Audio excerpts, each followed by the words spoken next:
as difficult as it is for people to work within the system that's still on the books, it's very hostile. Nevertheless, it makes a difference when you tell dirtbags, we might just put a bullet in your bag, Mr. Dirt. Welcome to the Lions of Liberty podcast. Here is your host, your guide, your shining beacon of liberty, Marc Clair. My friends, my enemies, welcome on back to the Lions of Liberty podcast. This is episode number 126. And if you want to learn more about the things you're going to hear discussed in today's show, head on over to the show notes at lionsofliberty.com/126. Before we get into the show, I want to tell you about our great sponsors at libertymaniacs.com, your home for all the political and satirical gear you can handle. As a listener of the show, you can receive a 10% discount off your entire order by using the code, you guessed it, Lions of Liberty. And if you are one of the many people becoming frustrated with your Obamacare mandated insurance, be sure to check out the alternative our friends at Health Excellence Select have set up for you guys. You can find out more about that over at lionsofliberty.com/health. My guest today is the Executive Director of Gun Owners of America, a lobbying organization founded to preserve and defend the Second Amendment, a group which Ron Paul has called the only no-compromise gun lobby in Washington. I'm pleased to have with me today Mr. Larry Pratt. Welcome to the Lions of Liberty podcast. Thank you so much for having me with you. Appreciate the opportunity to talk to your audience. And I appreciate the opportunity to speak with you, sir. I have been a big fan of your organization for some time.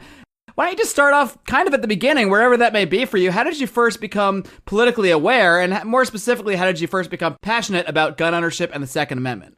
Well, my interest in guns began in 1968 when rioting was afflicting the city of Washington. I lived in the outskirts off one of the main arteries that the police, in their candor, happily mentioned that they may not be able to contain the rioters if they were to spill out of the city.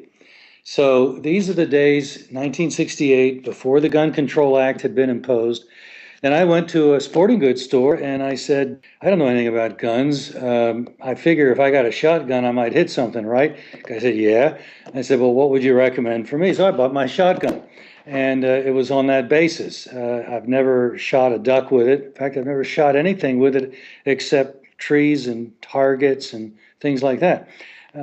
But I have had the opportunity to use it that way, and God forbid it be necessary, I could certainly know what to do with it. As time went on, I realized that, the police are, whatever they're going to be able to do, they can be overwhelmed, and I just can't be standing around waiting for stuff to happen. I had a young family, and it was my responsibility to protect them if the cops couldn't be there. I think that was the beginning of wisdom, and it was sometime around that period that I left the liberal plantation and became conservative, and I think that was part of my journey. The rest of it was seeing that evolution, which is a major buttress of the liberal worldview, was chock full of holes. And those two things just made me so politically incorrect, although we didn't have the term at the time, that they lost me. I was gone. And the more I looked into the Second Amendment, the more I realized that the Second Amendment was one of the keystones of the limited government system of government that the founders bequeathed to us. We haven't treated our inheritance with as much respect, I think, as it's due. But nevertheless, it was clear that the Second Amendment was one of the biggies, that it was really over the war for independence, as I began to realize, that firearms had been the central issue, that the Brits didn't want us to be able to import ball and powder, namely ammunition, and we did. We developed our domestic, if you will, ammunition industry to equip our troops that even at the time were on the field, battled, 1775, 1776, and on through the rest of the war for independence. So if we fought a war to actually tell the Brits, get out, you're oppressing us, over firearms, probably even more than taxes. Taxes were a flashpoint, no question about it, But the Brits realized that they could collect all the taxes they wanted if they could just push us around. And it's awfully hard to govern that way when people can shoot you.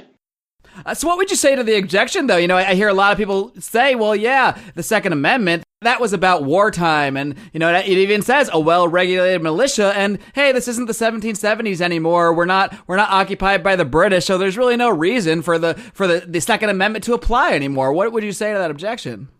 Well, you're right. That is a frequently heard objection.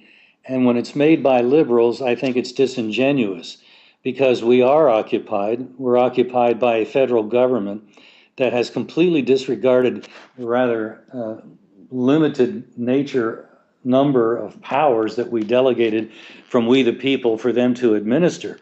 And they've come to the point where they think that if they got a majority of votes on a court, in a legislature, or a chief executive with a pen and a phone, they can do anything that comes into their pointed little heads. And the whole idea of the Second Amendment is to provide the people with guaranteed ownership of the means of saying to such tyrannical notions, no, you won't. You're not going to be able to do that. And we have the means to tell you not to. And so I would stress that just as the founders were very careful to make sure that the first shot was fired by the oppressor, I think that if, God forbid, it ever comes to that again in our time or any other time, it's essential that the initiation of aggression be clearly on the part of the tyrant.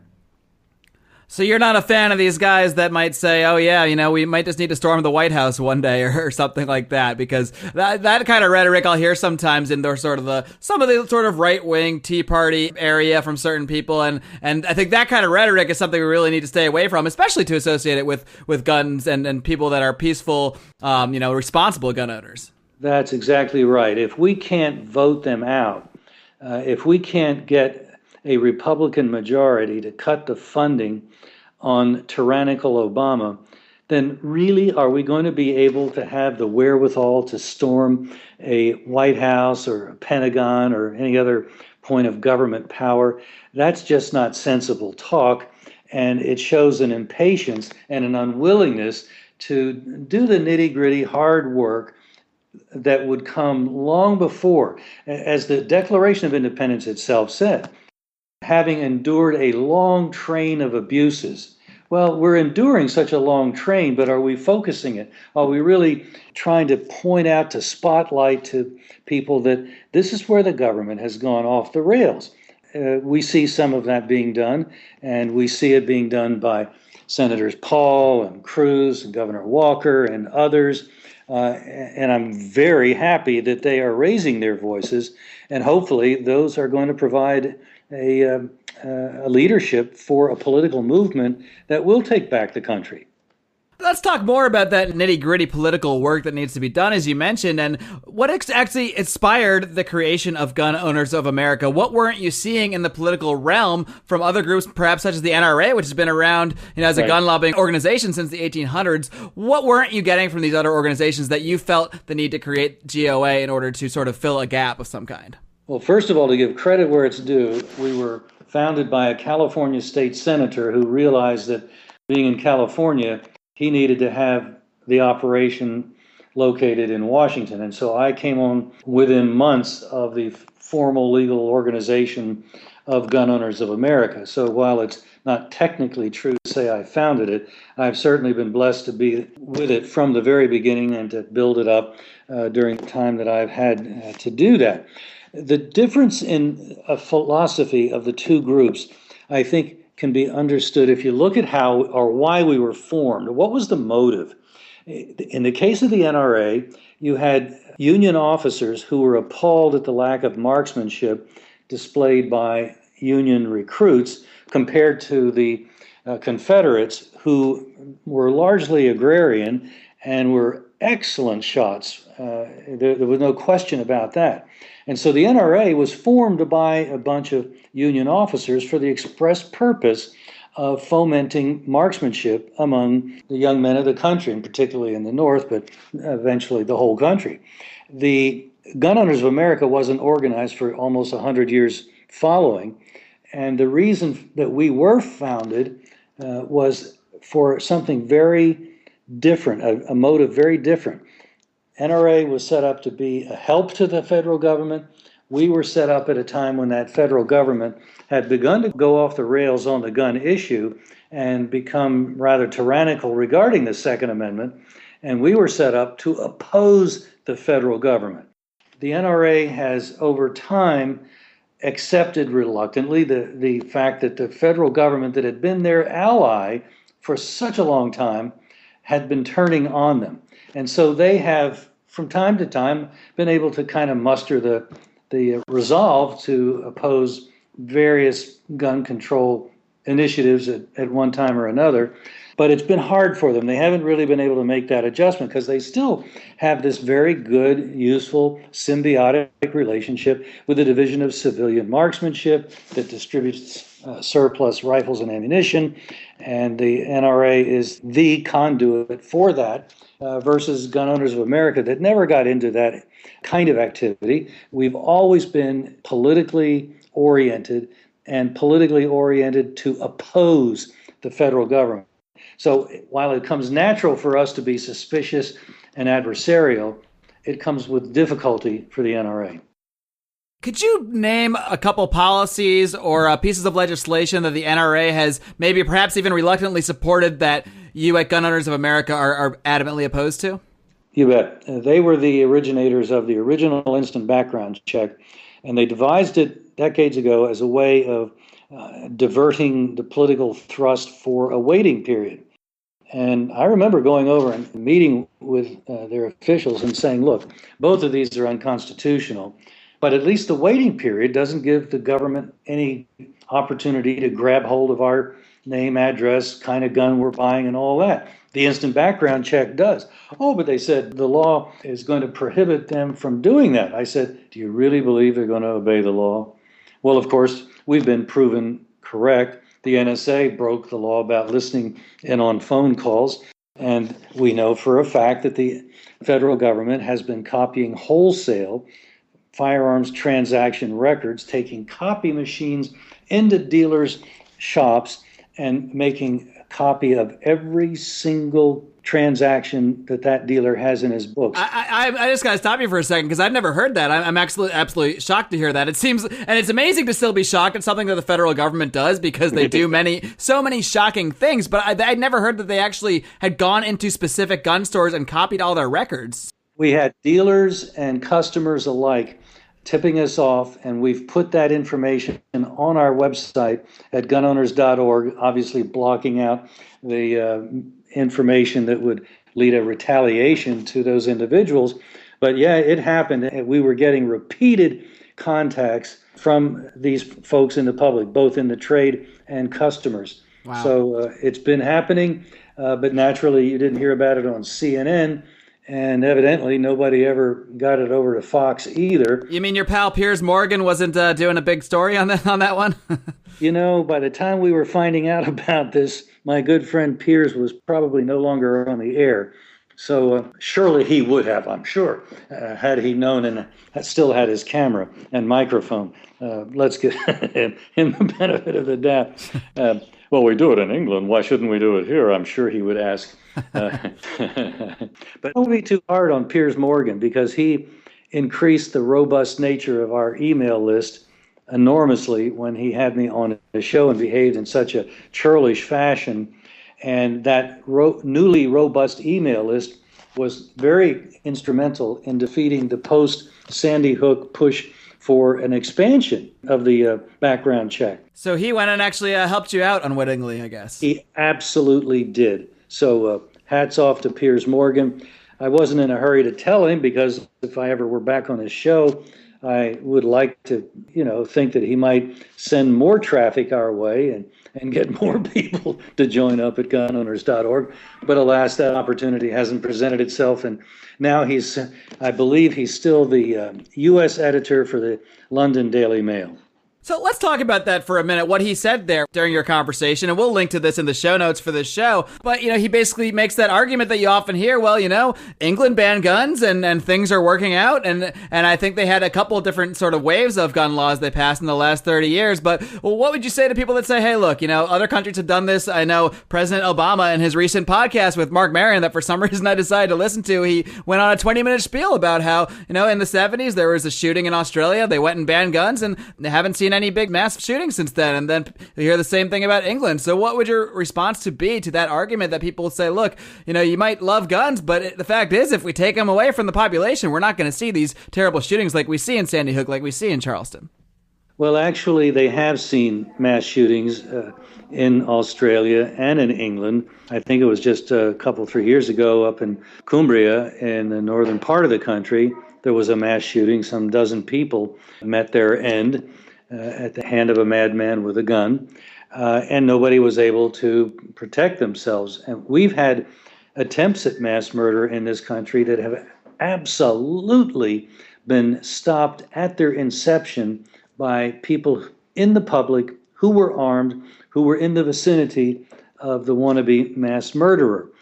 So we're not about ready to, on that basis, let alone on the basis the real meaning of the Second Amendment, which is to retain in the hands of the people arms that would be necessary to throw off the yoke of tyranny. I would point to a couple of examples within my lifetime where the Second Amendment has absolutely been employed to face off and push back tyrannical government. One was in 1946 in Athens, Tennessee. Veterans came back from their service in World War II and were appalled to find that the little city was completely dominated by some corrupt politicians who were blatantly stealing elections, including the one in August primary of 1946, which was tantamount to the election in those days in Tennessee. And they anticipated what happened. The ballot boxes were walked off with by the police, taken to the cop shop where they were going to be, quote unquote, counted.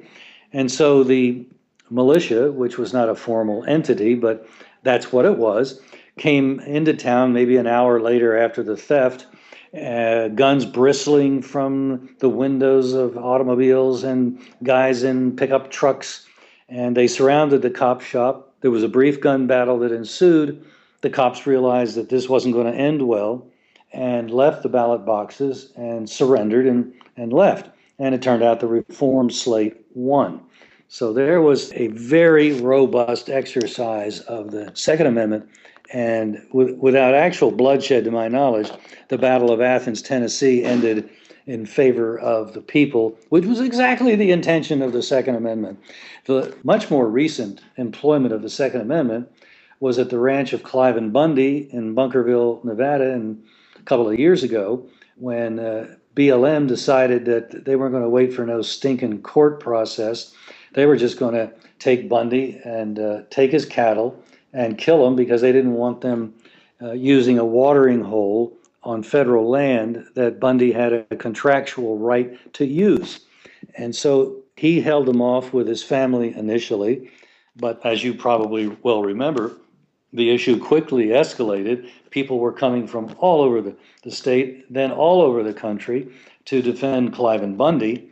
And frankly, it ended in a very dramatic fashion that I only knew about the final details from former Sheriff Richard Mack, who had been at the scene. The ranchers were riding, men and women alike, on horseback toward a corral where about a third, about 100 of Bundy's livestock had been penned up. They were going to let them loose so that they could go water and graze. The feds, it turned out, had dug some pits where they were going to toss the carcasses of these animals. Had they done that, that would have been about $1 million on the hoof of those some 100 cattle, third of his herd. It would have been a devastating blow to Clive and Bundy's family operation. Well, I was on my way out on a Sunday, got a call the Saturday before, 7:30 Nevada time in the morning. Stuart Rhodes, the head of Oath Keepers, called to tell me, well, we're canceling the news conference that you were coming out to on Monday. I said, whatever for? The feds are still as obnoxious as ever. He said, no, they've left. And I subsequently learned from Mac that it was when these men and women were riding unarmed to release the cattle from that little corral that had been thrown up, that they were riding into the barrels of machine guns that were held by the BLM agents who were on the verge of gunning them down. And happily, even though the sheriff at the time, he's been replaced, was feckless, a deputy rode out to the BLM agents and said, do you want to be known as the folks that gunned down unarmed men and women? And that got through to the conscience of the head BLM guy on the scene, and the others lowered their guns following his lead. And that's when I got the phone call. I imagine all this happened about 6:30 or 7 in the morning, and I get a call at 7:30 their time back east, where Gun Owners of America is located outside of Washington, D.C., telling me, well, the Monday news conference is off. And so that's how that ended. But while it's true that the ranchers that were riding toward the corral were unarmed, had shots been fired at those unarmed people, it would have only been a matter of minutes before a surrounding number of supporters of Bundy who were armed would have been descending on the BLM agents, and perhaps a new American Civil War would have erupted right then and there on that spot. I think you and I are probably both glad that didn't happen, because A, we don't want to see lives lost, but B, I mean, if a civil war like that breaks out, or a small conflict becomes more armed, as maybe more people might, come into the area who are supporters of Bundy, more federal agents come in. I mean, that kind of thing can spiral out of control so quickly, and obviously divide the country so quickly that before you know it, it can be, a tragic event. And if it's not a true revolution based on, ideas true at its core, it's really just going to be needless violence at the end of the day. But it's interesting that in both Athens, Tennessee and Bunkerville, Nevada, peace was maintained ultimately by an armed people. Right. Yeah. So when guys like you say, we need the Second Amendment to defend against tyranny, it doesn't mean storming the White House and taking over the government. What it means is just being, at least putting yourselves on equal footing with a possible tyrannical move of a government. That could be a local government, a state government, or the federal government. But the point is, you are on equal footing with law enforcement. Absolutely. And in fact, you made a good point. The Battle of Athens was a local government. The Battle of Bunkerville was a battle involving the federal government. So what would you say to people? I mean, I know a lot of people that are in favor of a lot of gun laws, in favor of background checks. They're not tyrants. They're not bad people. A lot of them are just people who see a shooting like Sandy Hook, or they see something like what happened in Charleston, and they say, look, we just can't have psychopaths, getting hold of these guns. They might even people who support general gun ownership, but simply want restrictions on people that are mentally ill or mentally unstable. So, I mean, what would you say to that objection and that concern? And do you see any place in society for some kind of check, whether it's by the government or maybe just privately, on who is able to purchase weapons? Well, there's common elements beyond the use of a firearm in these tragedies. The first one is that all but 2 of the mass murders in our country since 1950 have taken place in gun-free zones. The dirtbags that carry these out are evil people, but that doesn't mean that they're not rational. And their logic is, I want to kill as many people as possible. And so where do they go? Where they're not going to meet at least immediate resistance. They're not going to a GOA meeting. No, exactly. And this is something that is never mentioned by those that think the gun is the only factor operating in these tragedies. The other one that doesn't get a whole lot of attention, for instance, in the most recent case of the South Carolina church dirtbag, we barely saw any reference. I only saw one article that mentioned that he had been on Suboxone, which is a psychotropic drug, and psychotropic drugs are almost always, where the medical records have been made available, which is in over half of these shootings, almost always linked to the shooter who had been taking or had just been coming off of these drugs. And the problem with these drugs is that some people react in a violent fashion. And often they don't even know what they've done. when was it the one I was reading just recently? I think it was the guy in Charleston did not remember what he had done. That's Darren Roof you're speaking about? Exactly. Because I know that James Holmes in Colorado also, he said the same thing, that he didn't really know what happened. He didn't remember what had happened. And his was let's just stand with Holmes, because I'm quite certain that he was one of many who have made that same statement. And there's a psychologist, which is not a psychiatrist, which is not a medical doctor using these psychotropics, but a psychologist counsels, maybe with poor methods, maybe with better methods, but they don't use drugs. And Linda Lageman is a psychologist who's moving from San Francisco to Washington to lobby the Congress and to make these points that the Congress has to exercise better control. As long as the FDA is going to be involved in these drugs that are being used by people, it's far too easy for these psychotropic drugs to be put out on the market. And then there's been actually an indemnification for the drug companies, because they know that bad juju can happen taking their drugs, and they've been able to get legal immunity from lawsuits being brought against them as a result of taking these drugs. Wow, I'm learning so much from you today, because I like to think I'm up on current events, but I didn't know about that either. I didn't know that they actually have actual legal immunity from any sort of prosecution related to what people might do on these drugs. During George Bush's presidency. Wow. Yeah, George Bush has a lot of bad stuff regarding guns on his record. He's the guy that signed what we call the Veterans Disarmament Act, which was a kind of precursor of Obamacare. And our concern was, and it's been proven to be a very real one, is that once you start allowing the feds to paw through medical records and go for medical psychiatric diagnoses, that those diagnoses are going to be used to deprive people of the right to keep and bear arms. And sure enough, even while they were still debating the bill, we got calls from people saying, hey, I couldn't get my concealed carry renewed. And within 2 weeks, ATF was at my door telling me to hand over my guns, that I had a PTSD diagnosis on my record, and that was what they were using as the basis to grab my guns. Almost everybody who has PTSD never manifests any violent symptoms. I knew a veteran who had been in combat, and he had PTSD. And he told me that even when he was at home, he got over it eventually by himself. While he was suffering from it, he might wake up in the middle of the night, grab his pistol from his nightstand, and sweep the room, making sure that he was not being attacked.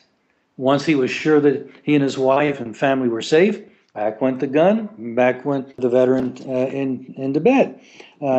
So that would probably be a fairly typical outcome. A guy exhibits some kind of behavior that's not normal, but he's not violent. Right. And there's a danger of even saying, anybody who's mentally ill cannot have a gun, because who determines what mentally ill is, what level of mentally ill is? I mean, thank you. With so many soldiers coming back with some level of PTSD, if they suddenly classify anyone with PTSD as having a mental illness, well, suddenly all our veterans are disarmed. I mean, it's a very frightening situation. That's what we're staring at. You're absolutely right. And the language of the law says might be a danger to self or others. Our insistence has been that law should not operate unless a plaintiff, the government, a wife, whoever, has been able to go to court and prove in an adversarial situation where the defendant has representation, can bring in his experts, bring in whatever evidence he wants to bring in, so that he can defend himself against the charge that he's a danger to self or others. If they can't prove it in a court of law in that adversarial arena, then leave the guy alone. Absolutely.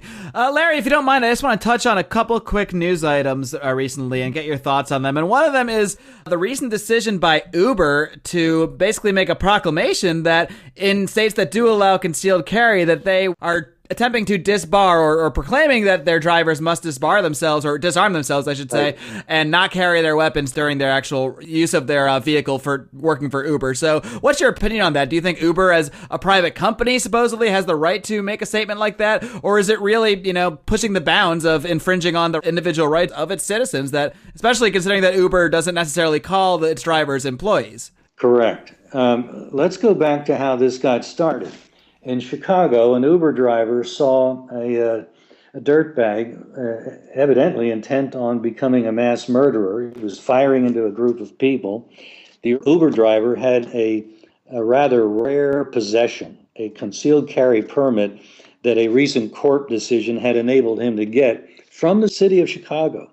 The Uber driver was able to stop a wannabe mass murderer and arguably saved a lot of people's lives. Uber then, under the rubric of no good deed goes unpunished, within a couple of weeks announced the policy you referred to, saying no guns for our drivers nor for our passengers. Well, yeah, Uber's a private company, but first of all, I don't think property rights transcend the right to life. And if they want to have a gun-free environment, they have to be able to show a level of security tantamount to an airport. And obviously, that's not going to work. You're not going to get an Uber driver picking somebody up at 2 a.m, running a potential client through a magnetometer, before he gets into his car. And besides which, when both of the passenger and the driver come up to a stoplight at 2:30 a.m, and some dirtbag comes up to them with his gun, which obviously didn't go through a magnetometer, you've left both of those people defenseless. It is an absolutely wicked policy that Uber has taken, and happily there are alternatives, and I don't have to take an Uber. I can get a taxi cab where this is not going to be an issue. Do you think that they're actually violating the law in concealed carry states by doing that? I mean, I'm no legal expert on this stuff, but I mean, in a lot of concealed carry states, stores can't even ban their customers from having their concealed carry weapon. I don't even know how they would, besides patting them down or something. But that's a good point. Practically, I don't know how they would enforce it, as you just said. And as a matter of law, I'm not sure really what the basis for them doing that is when they're open to the public and they're not providing the level of security that I mentioned. So I think they've got themselves into a sticky wicket. They've got somebody that thinks the way anti-gunners frequently think, which is with their feelings. I don't feel safe knowing that my passenger, my driver, might have a gun. Well, that's a feeling, but that's not logic. Logic tells you that crime went down in the District of Columbia when they got rid of their gun ban, violent crime. And we know it's going down in Chicago as a result of the elimination of the gun ban. As difficult as it is for people to work within the system that's still on the books, it's very hostile. Nevertheless, it makes a difference when you tell dirtbags, we might just put a bullet in your bag, Mr. Dirt.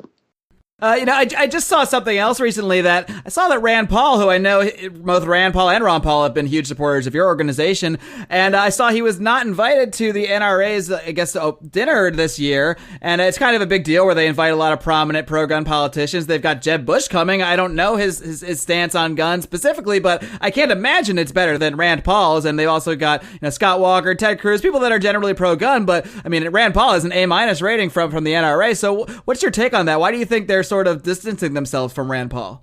I think there was a difference over one of the concealed carry issues. It wouldn't have been a federal matter, but to give you an idea of what I think is the deal, at various states, from time to time, we've been pushing for what's called constitutional carry, carrying a concealed firearm with no permit whatsoever. 8 states now have constitutional carry. As these battles have progressed across the country in a number of states, told legislators privately, we don't support that legislation.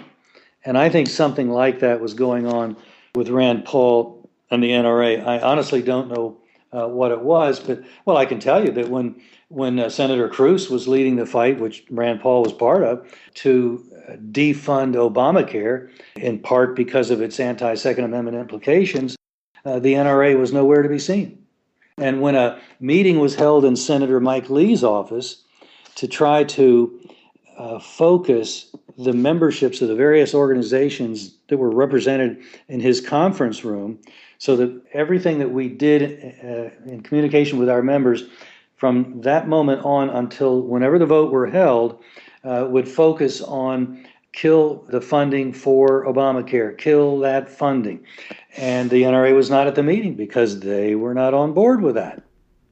I see. So you think maybe the NRA might sort of politically calculate things a little bit more so, whereas you guys at Gun Owners of America are going to purely look at the gun stance every single time and, not necessarily be concerned about political implications on, in terms of Democrat, Republican politics and that kind of thing. Just keep in mind the difference between the two words, helper and adversary. NRA often wants to help the government, and in areas that's fine. I'm down with helping young men and women be good shots, but that gets in the way of their seeing the need to be adversaries when the time comes. Well, Mr. Pratt, I greatly respect the work you guys are doing at Gun Owners of America, and I'm glad I could have you on the show to talk about this and talk about your organization more. Before I let you go, why don't you let our listeners know how they can join up with Gun Owners of America and how they can get in touch with you and how they can get more involved? Well, if they just go to gunowners.org, they can send mail to me through the website there. I would encourage, if they did nothing else, please go to the Take Action tab, get on the list for our alerts. When you get one of those alerts, there's an email embedded in it, and it will almost always be dealing with whatever that issue is we emailed about. And it enables you to very quickly and easily communicate with your representative, with your two senators, about that measure involving the Second Amendment. That is how we turned the NRA around when we were fighting the post-Sandy Hook legislation. When they got pummeled with people sending email and phone calls that we had requested, they did a 180, and they came out against the very gun control legislation a week before they'd been supporting. So it makes a difference. Well, keep this in mind. The old Senator Dirksen, when he was around, a Republican leader in the Senate, when I feel the heat, I see the light.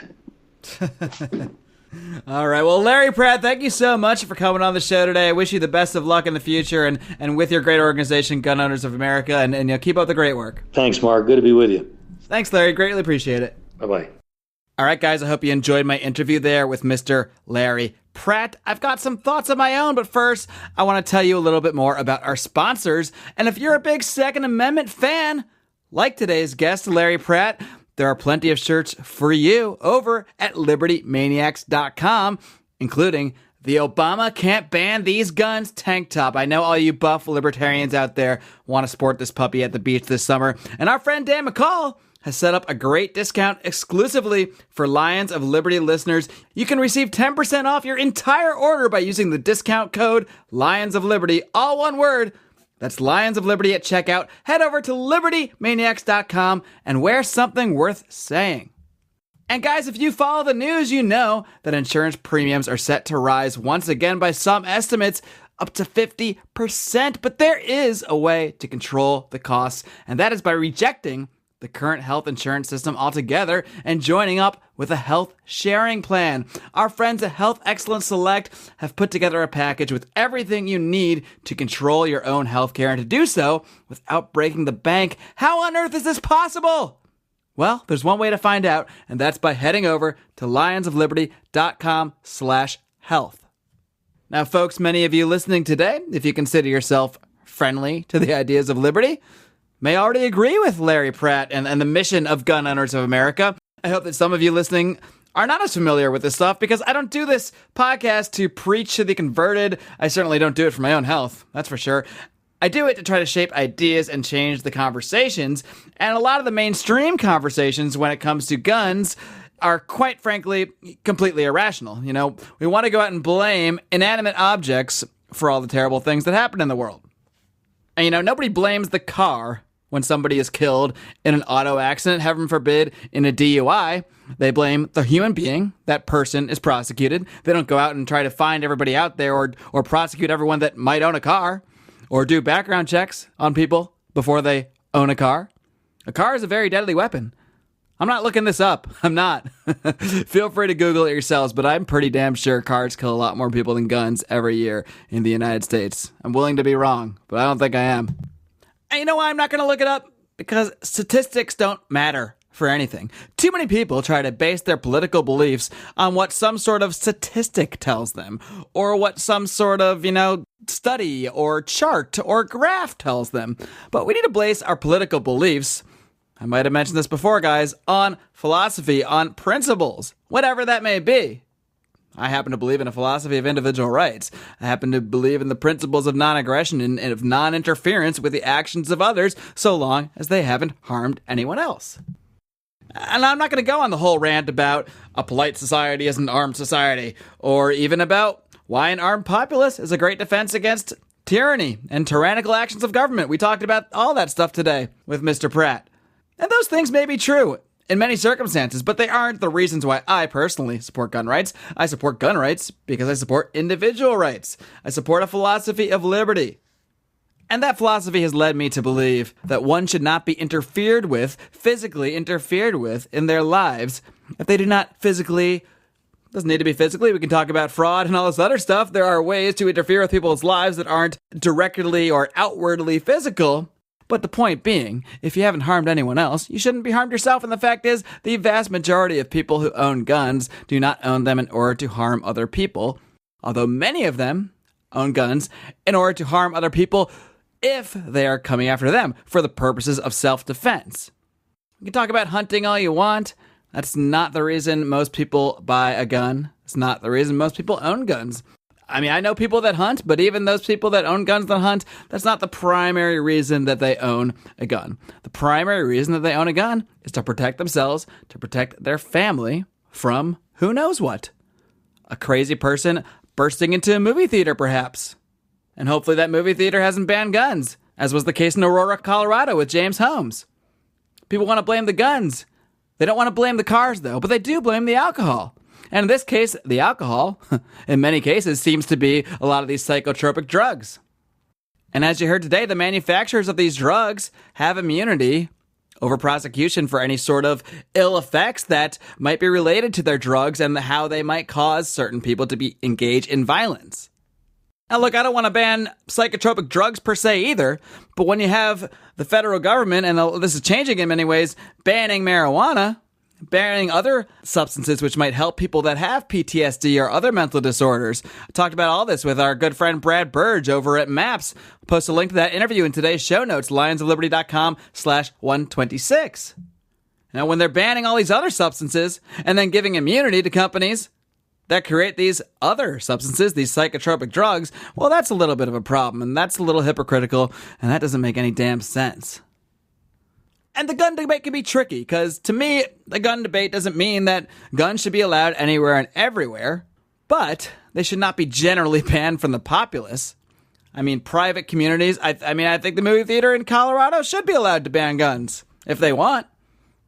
I don't got to go to that movie theater. In principle, there's no reason that property owners, private communities, city-states, etc. could not decide they don't want guns on their property, and while I might disagree, I don't need to go on their property. Now, in our present situation, in our modern society, where laws are crafted largely without the consent of the governed, without regard for private property, this becomes a little tricky. And I got a lot of flack from libertarians for an article I wrote. Again, I'll link to this in the show notes. lionsofliberty.com/126, calling out Uber for their sort of what I see as their hypocrisy in trying to ban guns from their drivers and their passengers, especially when they are not presenting any sort of secure environment. These drivers are operating on public roads. They're operating in places where people are allowed to carry guns concealed. Concealing the weapon in no way affects the transaction because it's concealed. So the only way to really find out is to have the driver pat down the passenger or the passenger pat down the driver. And it's obviously not practical. It's obviously, to me, not moral. I don't believe we should be supporting or even defending companies that are attempting to infringe on the rights of self-defense in any way, shape, or form. Now, we could argue legally, maybe they can do that. I don't even think they really can. But I'm not a lawyer, and I didn't write that article to make a legal statement or to, make a legal prescription for Uber. I wrote it to criticize them. And so many libertarians are just quick to defend every company because it's private. Well, I don't have to defend every company because I think a lot of companies do a lot of wrong, and I'm going to talk about it when I hear it. Now, I'm going on a little side rant here, but that's what I do. That's what we do at the Lions of Liberty podcast. It's what we do on our website, lionsofliberty.com, where we have brand new content each and every day, Monday through Friday. So be sure to come on over and be checking that stuff out. And guys, like I said, I don't just want to preach. I want to have a conversation. You can have a conversation with us if you're on Facebook. I want to invite you over to our private group, the Lions of Liberty Forum. Again, something else we'll link to in the show notes. But if you just search on Facebook, Lions of Liberty Forum, request to join the group, and I'll let you in. It's that simple. It really is. You can also connect with us on our main Facebook page, facebook.com/Lions of Liberty. Find us and tweet to us over on the Twitter at Lions of Liberty. Check out all our past shows at lionsofliberty.com/podcast. You can, of course, hear the show every single Monday and Thursday, published at lionsofliberty.com. You can also hear us on Saturdays and Sundays at libertytalk.fm, as well as throughout the week on the Liberty Radio Network. And for those of you still listening, for those of you who've made it this far, well, I know that you're a fan of the show, because no one listens to me talk for this amount of time if they don't like what they're hearing. And if you do, I just want to ask you to do me a favor. Share this show with your friends and family. You can also head over to iTunes. This will be a huge help. Click that little subscribe button. Subscribe on iTunes, even if that's not how you listen to the show. It'll help get the show in front of more eyes, in front of more people on iTunes and on other platforms as well. And while you're there, why don't you leave us a rating, hopefully 5 stars. I'm not going to tell you what to do, and a review. These are ways you can help us without spending a dime. You can, of course, spend dimes as well. By shopping over at Liberty Maniacs, you can spend dimes by shopping through our Amazon link at our website. There are many ways you can help us out at no added cost to yourself. Who doesn't like doing that? Till next time, folks, live long and live free.